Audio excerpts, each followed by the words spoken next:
안녕하세요. 시민보살의 정치와 교육에 관해서 여러분과 함께 말씀을 나눌 수원칠보고등학교 교사 이철우입니다. 저는 개인적인 종교는 기독교이고 불교적인 공부도 꾸준히 한 사람이 아닙니다. 그러다 보니까 이 자리에서 여러분께 시민, 보살, 정치, 교육 어떤 단어 하나하나도 만만치 않은 이런 주제를 갖고 말씀을 드리는 것이 잘할 수 있을까라는 그런 생각이 많이 듭니다. 오히려 저로 인해서 저런 사람도 이런 얘기를 하는데 더 많이 불교 공부를 하신 분들 그리고 불교를 종교로 믿고 있는 분들께서 더 많이 연구를 하셔서 저 같은 사람에게 좋은 교육 자료 그리고 교육을 시켜주셨으면 오히려 제가 더 감사하겠다라는 생각이 듭니다.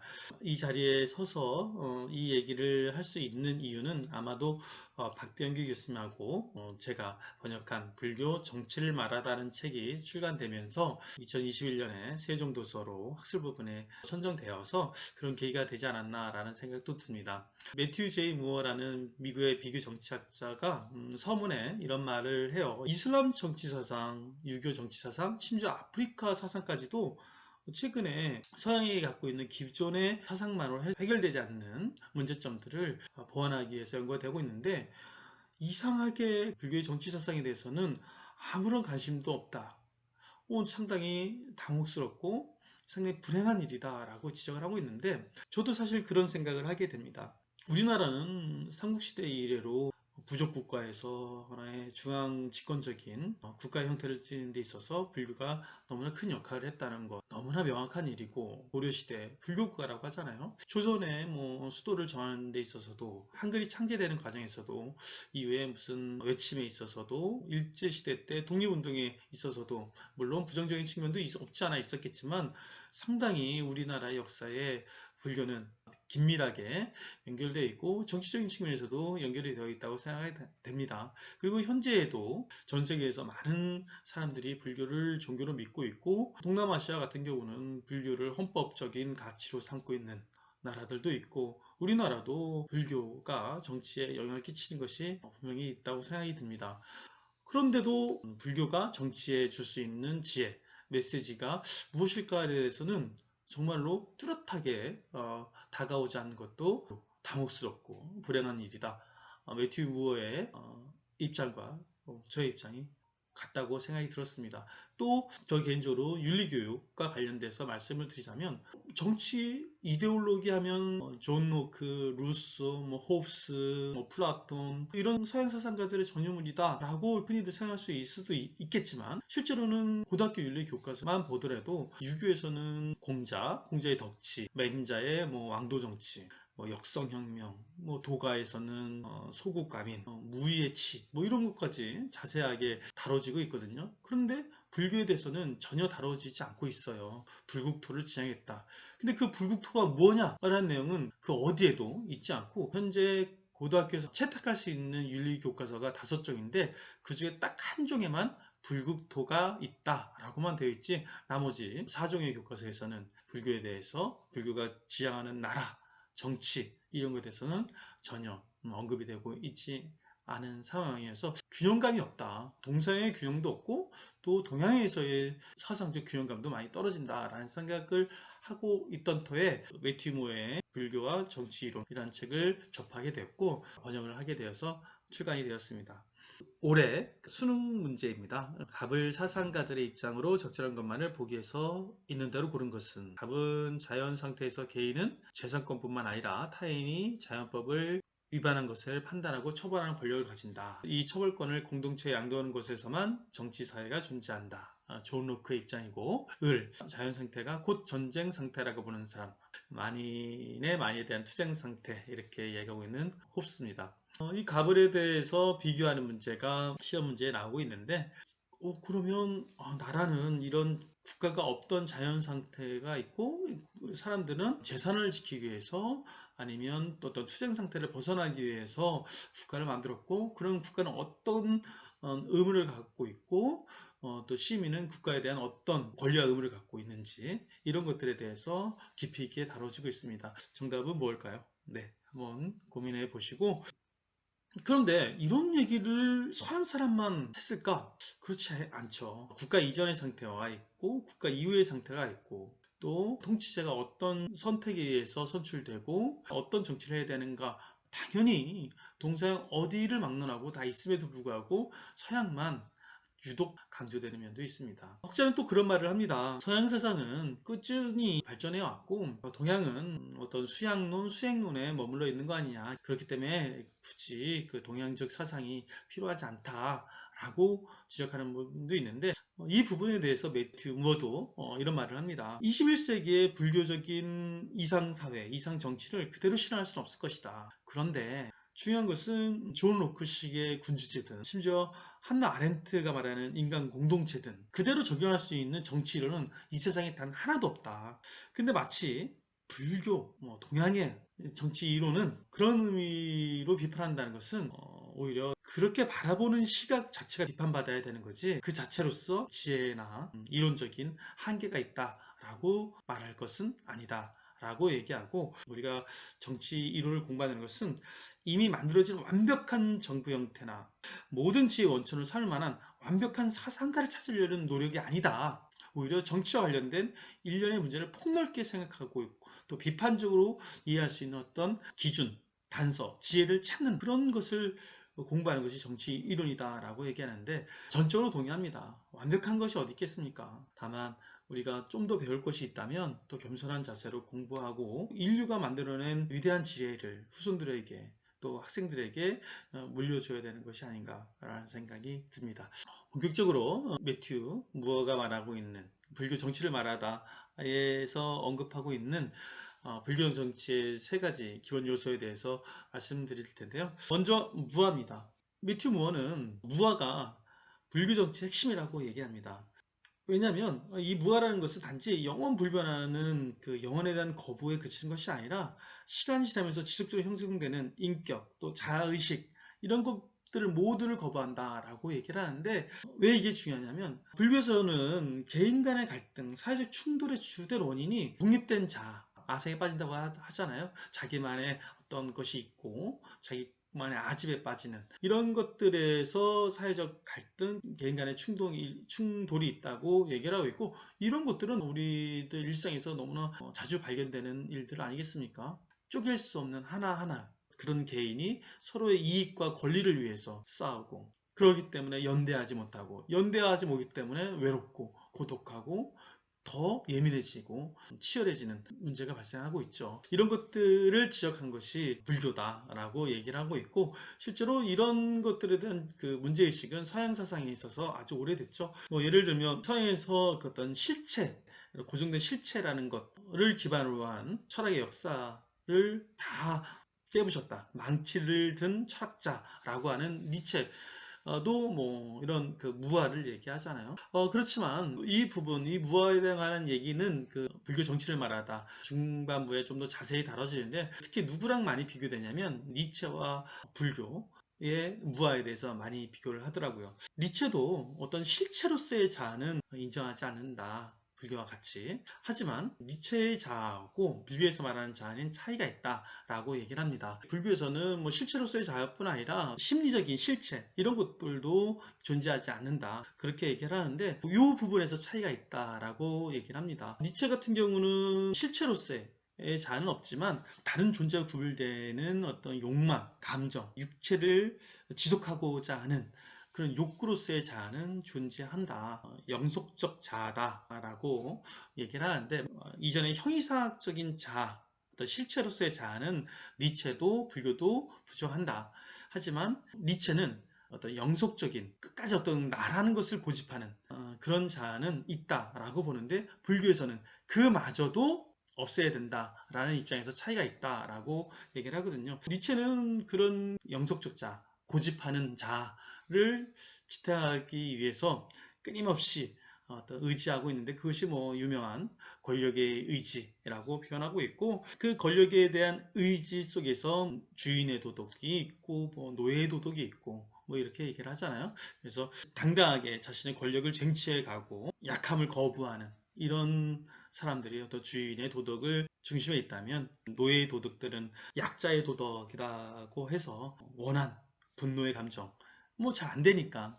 근데 이 원한과 분노의 감정을 좀 아름답게 포장하기 위해서 폭력을 당했다. 뭐 예를 들면 맞아준 거다. 그리고 용서한다. 그런 것이 사랑이다. 뭐 이런 식의 미아의 과정을 겪는 거죠. 그런 것들이 노예 도덕의 일련의 과정이고 그런 것을 극복해내야 된다. 주인의 도덕이 되든 노예 도덕으로 살아가든 뭐 이런 식의 실체의 한계, 무아의 한계를 극복해내야 된다라고 니체는 얘기하는데 불교에서는 나라는 것 자체를 내려놓음으로써 다른 사람과의 뭐 주인과 노예, 지배자와 피지배 이런 것이 아니라 너와 내가 함께 더불어 살 수 있고 우리 공동체가 연대할 수 있는 하나의 정치적인 기본적인 핵심 요소가 된다라고 무어는 얘기를 합니다. 두 번째 요소는 불교 정치는 소극적인 정치 참여. 매튜 무어는 제한적 시민성이다라고 했는데 적극적인 시민으로서의 활동 이런 것이 아니라 아주 제한된 부분에서 정치 활동을 해야 된다라고 얘기를 합니다. 왜 그렇게 얘기하냐면 왜냐하면 정치라는 것 자체가 하나의 권력이고 권력을 위한 투쟁이잖아요. 다른 것을 지배하기 위해서는 권력을 가져야 되고 권력을 잡기 위해서 싸우는 과정. 이 과정이 너무나 지난하기도 하고 인생에 있어서 그것이 그렇게 중요하지 않다라고 불교에서는 얘기하고 있고 정치가 분명히 우리 사회에 필요한 부분이긴 하다. 이건 불교에서 인정한다 이거죠. 하지만 그렇게 많은 시간과 노력을 들여야 되는 부분은 아니고 오히려 낭비다라고 얘기를 한다고 합니다. 불교에서 말하는 정치 행위에 어디까지 정치 행위를 해야 되냐? 세금 납부, 법률을 준수한다거나 투표를 참여한다거나 요 정도까지는 해도 된다라고 얘기하고 있고 그 외의 활동에서는 정치 활동을 자제할 것을 얘기합니다. 그런데 이게 자칫 오해되는 게 그러면 어떤 부당한 정치 권력이 지배한다 하더라도 그래도 침묵해야 되냐? 이건 아닌 것 같아요. 불교의 제한적 시민성 이론과 유사한 많은 그 서양 사상가가 있는데 그 사상가 중에 한 명이 그 소로예요. 시민불복종이란 책을 썼던 그 소로가 했던 말이 있잖아요. 불의한 사회 속에서 정의롭지 못한 사회 속에서 양심적 시민이 있어야 될 곳은 오직 감옥일 뿐이다. 그곳에서 자유를 느끼는 거죠. 소로도 제한적 시민성 이론을 갖고 있다고 얘기를 하는데 이때 제한적 시민성은 그 현실 정치에서 정치 권력을 쟁취해야 된다 이런 의미가 아니라 일정 부분 안정된 시민사회가 형성되면 그 시민사회의 안정성을 믿고 더 의미 있는 삶의 지혜, 또 인간과 자연의 관계 이런 것들에 대해서 좀 더 의미 있는 시간을 두는 것이 더 바람직하다라는 것이 핵심 포인트이지 비겁한 정치 행태를 보이라 하는 것은 아닌 것이 분명합니다.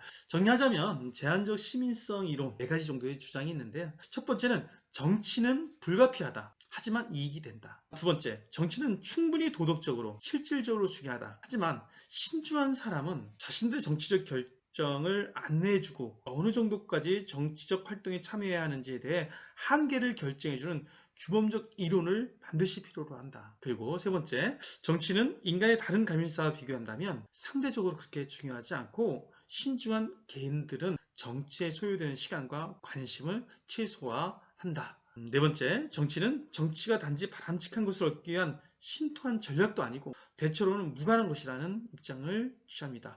바람직한 것을 모든 것이 정치가 해결해 주지 않는다는 것이죠. 그렇지만 어떤 특별한 상황 속에서는 정치에 적극적으로 관여하는 것 이런 것이 필요하다라는 거죠. 1987년에 유언항쟁이 있을 때 박종철 열사, 이한열 열사가 20대 초반에 그분들이 당연한 권리죠. 대통령을 우리 손으로 뽑게 해달라. 그리고 독재는 물러나라. 이런 얘기를 하다가 경찰에 의해서 고문을 당하고 경찰이 쏜 수류탄에 맞아서 안타깝게 돌아가시는 일이 발생했는데 그 부당한 정치 권력, 독재 권력에 항거하는 스님들을 본 적이 있어요.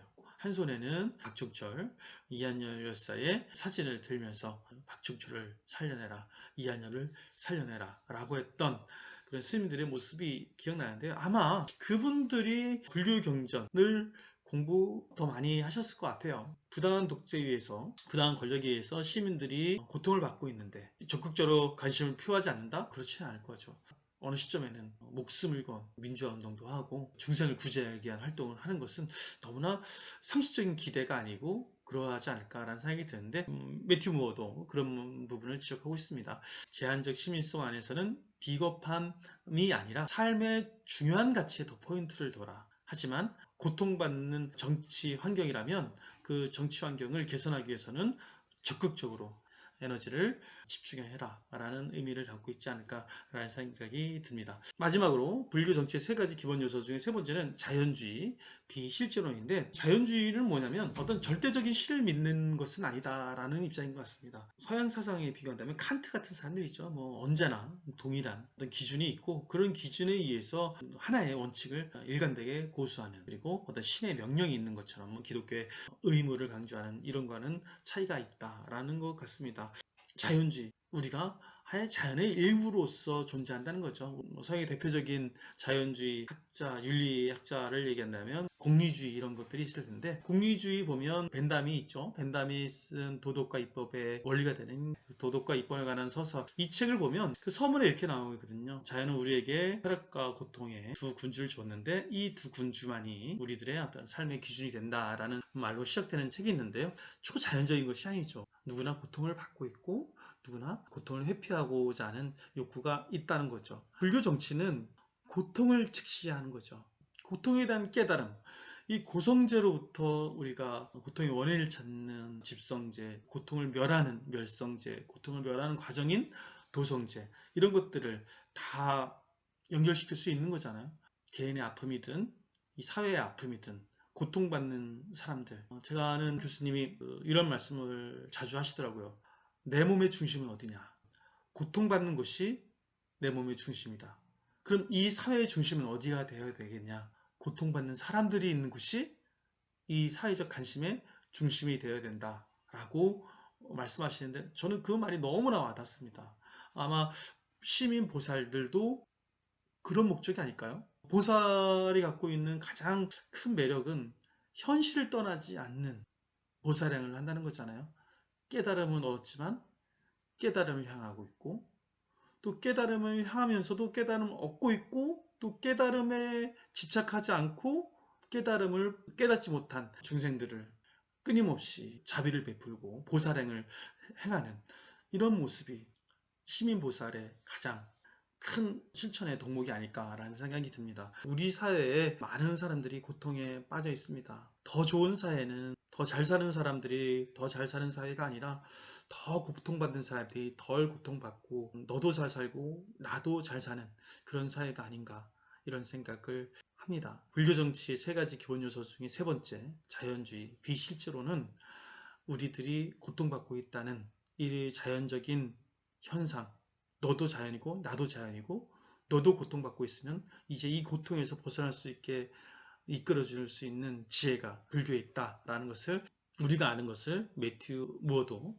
얘기하는 것 같습니다. 왜 이 세 가지 요소가 정치에서 중요한가를 매튜 제 무어가 얘기하고 있는데요. 무아는 고통의 덫에서 벗어나 자비를 실천할 수 있는 기본 원리입니다. 너와 내가 하나이기 때문에 자비를 실천할 수 있는 거죠. 너무 슬픈 일이 있을 때 나와 함께 슬퍼해주고, 너무 기쁜 일이 있을 때 나와 함께 기뻐해 줄 수 있는 것, 무아가 존재되지 않으면 불가능한 일이 아니겠습니까?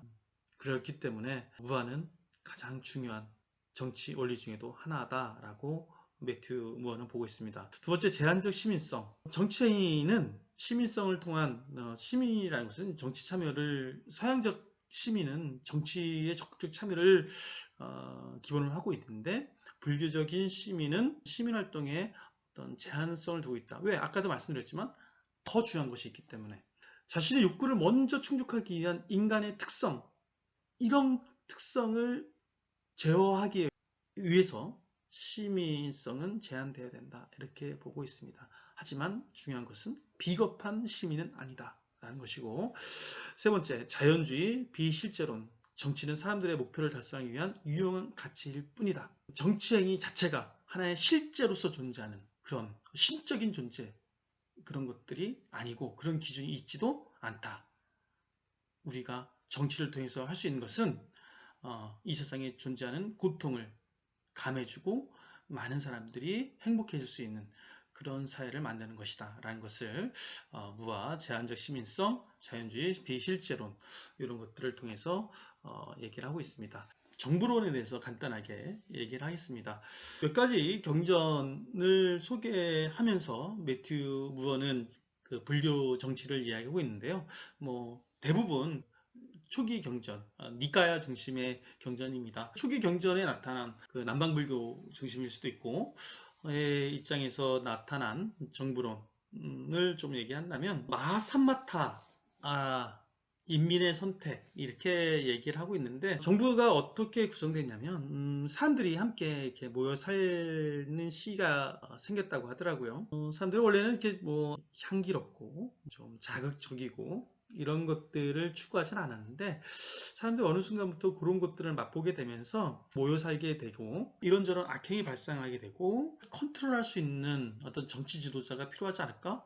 그리고 그런 사람들에게 우리가 쌀을 나눠주자. 사상가들이 말하는 자연 상태를 불교에서도 얘기를 하고 있는 것 같습니다. 그렇게 해서 가장 유능한 사람을 뽑았다 이거죠. 그리고 그 사람에게 쌀을 주고 우리들을 통치해 달라 라고 했는데, 그 사람이 바로 마하삼마타, 사람들의 선택, 인민의 선택이다 라고 하는 거죠. 신이 내려진 권력이 아니라 사람들의 선택에 의해서 뽑힌 권력자. 그래서 뭐 매튜 무어는 불교의 정치론은 입헌군주제다 이렇게 단정 짓고 있는데, 사실 사회개혁론적인 입장도 저는 보여집니다. 마하사마타는 진리에 따라서 나라를 다스려야 되는데, 먼저 보초와 감시자를 세운다 이거예요. 안보와 치안 이런 것들을 담당해야 될 군대나 경찰이 있어야겠죠. 그리고 군대를 지배하는 것은 어떤 깨달음인데, 서로가 서로에게 해치지 않는, 서로가 서로에게 짐승이 되지 않는 거죠. 혹시 가난한 사람이 있다, 궁핍한 사람이 있다면 그 사람들에게 재물을 나눠주는 이런 통치를 해야 된다라는 거죠. 범죄를 예방하고 사회복지를 실현하는 것, 이게 불교적인 이상국가인 거죠. 서로가 서로에게 짐승 같은 존재가 되는 투쟁 상태에서 벗어나기 위해서는 원래 깨달음을 바탕한 통치, 가난한 사람들에게 먼저 도움을 주고 기본적인 범죄를 예방하는 것, 그게 계율 아닐까 싶습니다. 계를 지키면서 크게 탐욕내지 않는, 그리고 소박하게 서로 돕고 돕는 그런 사회, 그런 사회로 돌아가는 깨달음을 다시 구하게 되고, 새로운 붓다가 나타나는데 메떼아, 미륵이라고 하고, 동시에 새로운 전륜 성황이 등장하는데 이를 상카라고 하는데, 이 둘 중에 현실 정치인이 먼저 있어야 될까요? 깨달음을 인도해주고 안내해줄 미륵이, 새로운 부처가 더 우선에 있어야 될까요? 당연하죠. 정치로서 정치라는 것이 아니라 깨달음을 바탕으로 해서 정치를 행해야 된다라고 얘기를 합니다. 정치라는 현실적인 욕구 체계를 이끌 수 있는 지혜가 언제나 필요한 것 같습니다.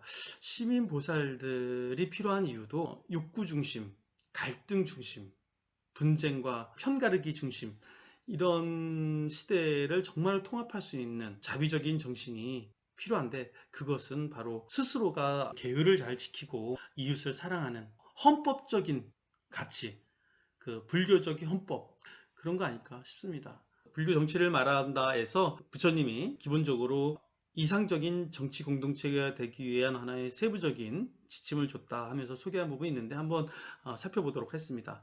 정기적으로 모이고 자주 회의해라. 공화주의적인 요소가 있는 것 같습니다. 조화로운 분위기에서 모이고 해설하며, 그리고 공인되지 않는 것은 공인하지 않으며, 이미 공인된 것은 폐기하지 않고 전통을 계승해 나가라 라고 얘기하고 있습니다. 그리고 어른을 존경하고 공경하며 예를 다하는, 어린들의 말씀을 깊이 새겨들을 것을 얘기합니다. 다른 사람의 아내, 딸을 강제로 납치하지 않으며 같이 살 것을 강요하지 않을 것을 얘기한다.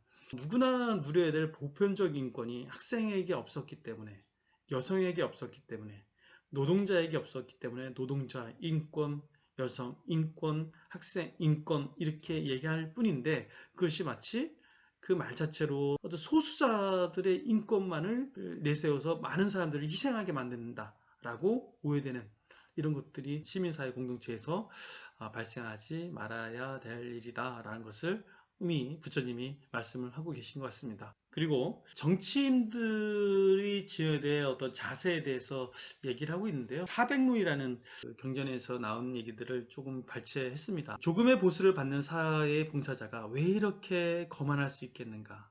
행위자로서 당신의 위상은 스스로 제어할 수 있음에 의존한다. 자기가 자기를 통제할 수 있을 때만 그 위상이 지켜지는 거죠. 남의 생각을 따라 행동하는 사람을 이 세상에서는 바보라고 한다. 불교의 가장 큰 매력은 연기를 얘기하면서도 어떤 주체성, 자신의 운명은 결정되어 있지 않다. 자기가 만들어가는 인연에 의해서 새롭게 미래는 스스로 개척해 나갈 수 있다는 이런 주체적인 그리고 개척적인 불교적 가르침이 있는데, 다른 사람에게 의지하는 이는 이 세상에는 아무도 없다. 바보 같은 그 통치자에게 하는 말이겠죠. 누구에게 의지하지 말고 시민의 봉사자로서 자기가 공부해서 자기만의 생각에 빠지지 말고 시민들을 위해서 봉사하는 정치 지도자들, 이런 사람들이 많이 필요하지 않을까라는 얘기를 지금도 느끼는데, 과거에 부처님 시대에도 있었나 봅니다. 88번, 분별하는 자는 왕위에 오를 수 없다.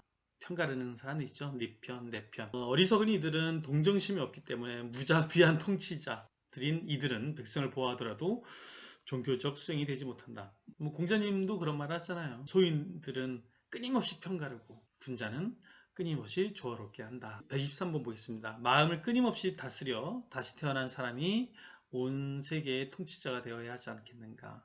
보살이겠죠. 매튜 무어의 정치 이론이 초기 불교 이론에, 남방불교 이론에 상당 치우쳐 있긴 하지만, 이것이 어느 부분에서 틀렸는지에 대해서는 저는 잘 모르기도 합니다. 매튜 무어의 생각이 잘못되었다라고 한다면 개선된 정치적 지혜를 불교에서 찾아야 하지 않을까라는 생각이 듭니다.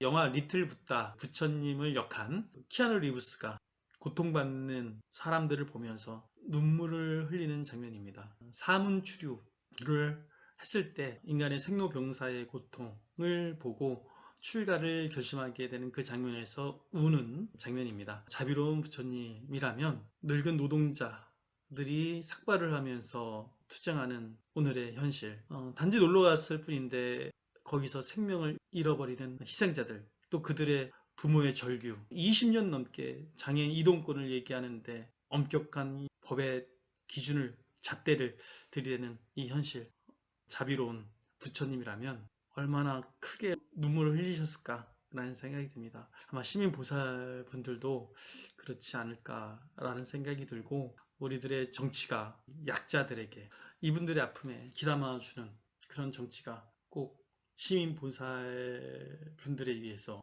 이루어졌으면 좋겠다. 이들의 눈물을 닦아주는, 이들과 함께 울어주는 정치적 지혜가 있었으면 좋겠다는 생각이 듭니다.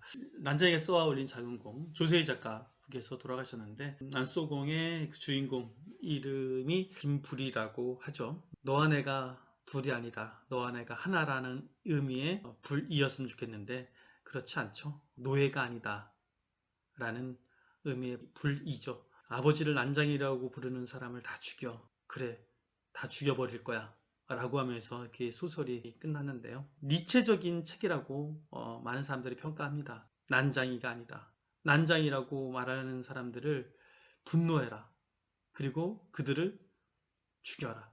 가난하다고 무시하는 그런 사회에 대해서 투쟁하고 저항해라 라는 메시지가 있었던 거죠. 조세희 작가가 말한 것처럼 더 이상 난쏘공이 공감되지 않는 그런 시대가 되기 위해서는 나는 노예가 아니다 라는 불의가 아니라 너와 내가 하나라는 불의의 시대로 나아가야 될 것이고, 그런 시대로 나아가는데 부처님의 지혜, 시민보살의 지혜가 정말 많이 필요할 것 같습니다.